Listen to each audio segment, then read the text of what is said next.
Hey, Reddit. My younger brother got my fiance pregnant while I was away at college.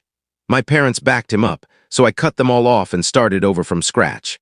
4 years later, they lost everything because of him and came crawling back, begging for help. I didn't budge.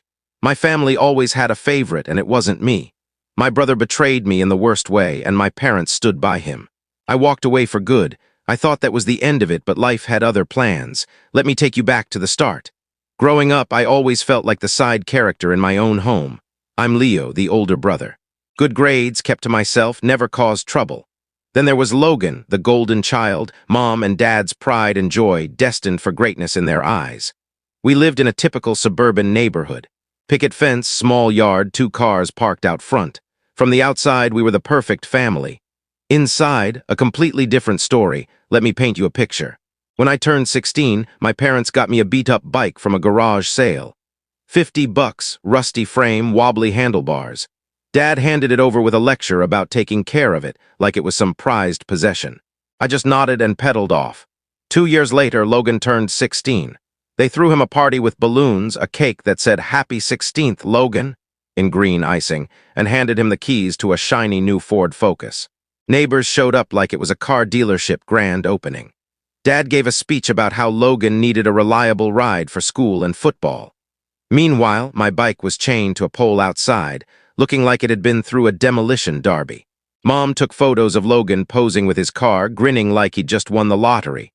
My 16th? Not a single snapshot. That was the pattern. I remember one day when I was 13. Logan smashed a neighbor's window with a stray baseball.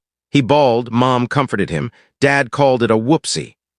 A few weeks later, I left a glass in the sink overnight, and Dad sat me down for a 20-minute talk about duty and discipline. I was basically the family's unpaid assistant, while Logan was treated like royalty. Mom always said he was gifted and needed extra encouragement that came with cash, presents, and endless free passes. Me. I stayed quiet, tinkering with old computer parts I scavenged from thrift stores, turning them into working machines for a bit of cash. Nobody cared. Once, Mom walked by my room while I was soldering a circuit board. Didn't even ask what it was. By high school, I stopped expecting attention. I applied to colleges alone while Mom and Dad obsessed over which law school Logan should aim for. The kid couldn't even pass algebra, but sure, future lawyer. Family dinners were all about Logan's football games or his latest girlfriend. I'd mention a scholarship I was applying for, and Mom would nod absently, already back to asking Logan about his practice schedule. Take the summer trip to California we'd planned for years. I'd saved up from my part-time job at a hardware store, excited to maybe rent a surfboard or buy a cheesy tourist shirt. Then Logan said he had basketball camp that week, not even a game, just drills. Mom canceled the whole trip the next day. Logan's future depends on this, she said, like he was one layup away from the NBA. I didn't bother arguing. If it had been my schedule clashing, they'd have told me to skip it. Family first, right? Except for Logan, family always came second to his dreams. Dad just sipped his coffee and said, "We'll go next year." Spoiler, we never did. I met Sophie around then at a coffee shop where she worked weekends. She was sharp, driven, saving up to start her own bakery someday. We clicked instantly. I brought her home once to meet my parents before we grabbed pizza. Mom barely glanced at her, muttering, "Oh, a friend?" I corrected her, "Girlfriend." She just said, "Huh," and turned to ask Logan about his game. Meanwhile, every girl Logan brought home got the full treatment. Dinner, questions about their dreams, Mom acting like they were auditioning for a movie role. Sophie? Invisible. By senior year, I was done trying. I got a full scholarship to a solid college for computer engineering. Told Mom one night over dinner. She said, "That's great, Leo," while scrolling through Logan's team roster on her phone. Logan, who once asked if a hard drive was a type of workout, was still their future scholar. I landed a tech internship that summer and didn't bother telling them. Only Aunt Lisa, who actually asked about my life, knew the details. Mom called her meddling. I called her the only one who gave a damn. One evening, I overheard Mom on the phone with Lisa. "Logan's got so much potential for engineering," she said. Not a word about me, the kid with the scholarship and internship. It was almost comical, like betting your life savings on a dog that can't stop chasing its tail. That summer, I worked, saved, and hung out with Sophie when we could. She liked that I had ambition, that I wasn't coasting like most guys we knew. We'd sit in her car after her shifts, dreaming about moving to a new city, getting an apartment, building a life. I didn't talk much about my family. What was there to say? Come watch my parents act like Logan's inventing the internet because he can dunk a basketball. Pass. By the time I left for college, I'd learned two things.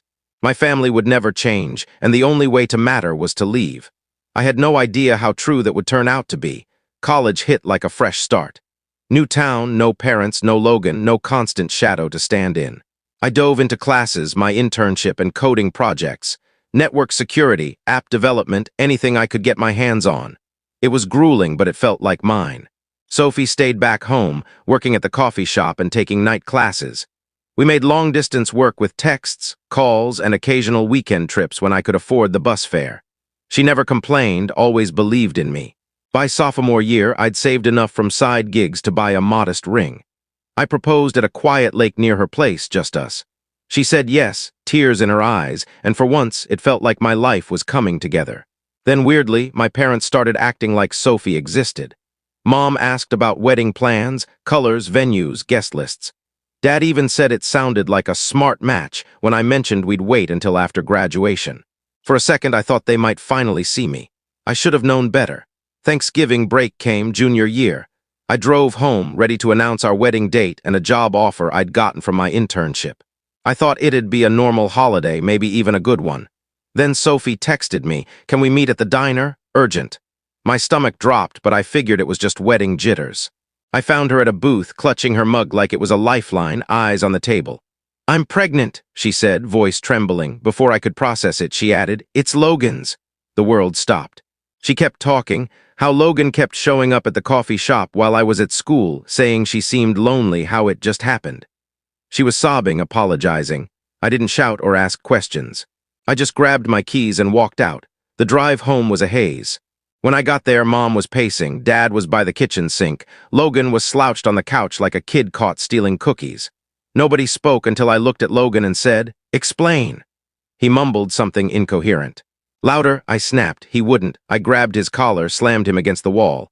"You slept with my fiance?" I shouted. He just stared at the floor, spineless.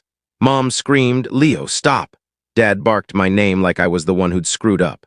I held Logan there, waiting for him to say something, anything. He didn't. "You destroy everything," I said, "and they still shield you." Mom was yelling about how Logan was stepping up to be a father, how we had to support him. I turned to her, still gripping his shirt. "Support him, he betrays me, and I'm supposed to help raise his kid." Dad stepped in, telling me to let go, to calm down. Calm down, they were acting like I was the problem. Mom said, "They're young, Leo, mistakes happen. If you love Sophie, you'll move on."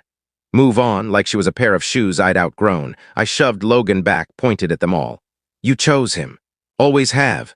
Nobody stopped me as I walked out. They probably thought I'd come back after cooling off. They were wrong. Back at college, I changed my number, deleted every trace of them, photos, texts, all of it. Blocked everyone except Aunt Lisa. When people asked about the wedding, I said, "It's done," and shut it down. Then I threw myself into work and school like nothing else mattered, because nothing else did. I poured everything into my studies and internship. Wake up, code, eat, sleep, repeat. A professor, Dr. Carter, noticed me spending late nights in the lab. "Ever thought about research?" he asked one day while I was tweaking a firewall script. "What kind?" I said. "Network security," he replied. "Intrusion detection, encryption, that kind of thing, no pay, but it'll boost your resume." I was in before he finished the sentence. I spent every spare hour there, learning faster than I ever had in class, building scripts, testing vulnerabilities, diving into encryption protocols. It was my escape, my focus, my everything. 6 months later, Aunt Lisa texted. "Logan flunked out of college. Thought you'd want to know."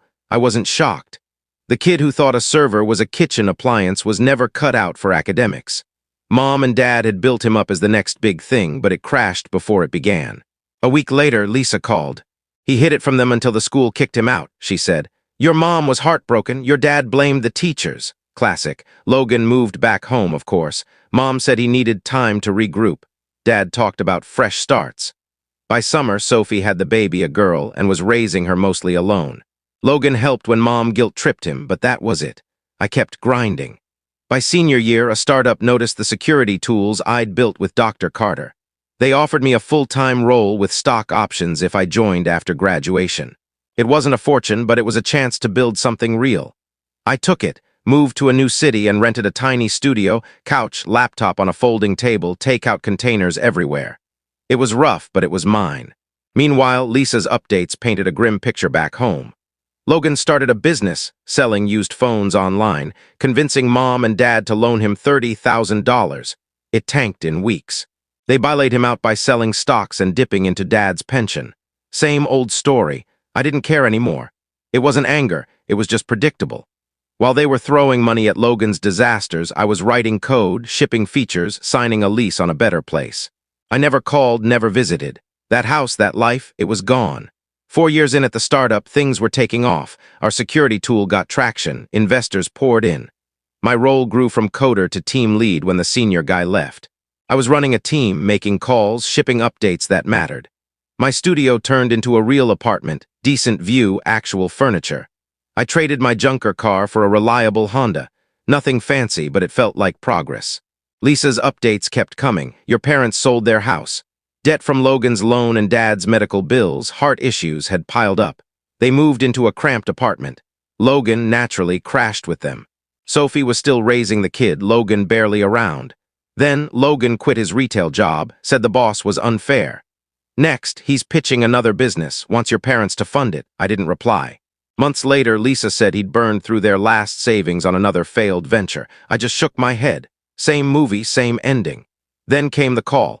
A random number one night. I almost ignored it, but something made me answer. Leo, mom's voice fragile like she'd been crying. How'd you get my number? I asked. Lisa, she said, please don't hang up. I stayed quiet. Things are bad, she went on. Your dad's sick, hospital twice this year. We sold the car, the house, we're out of options. I leaned back. Why tell me this? Her voice broke. We need help, Leo. Bills are piling up. Your dad can't work.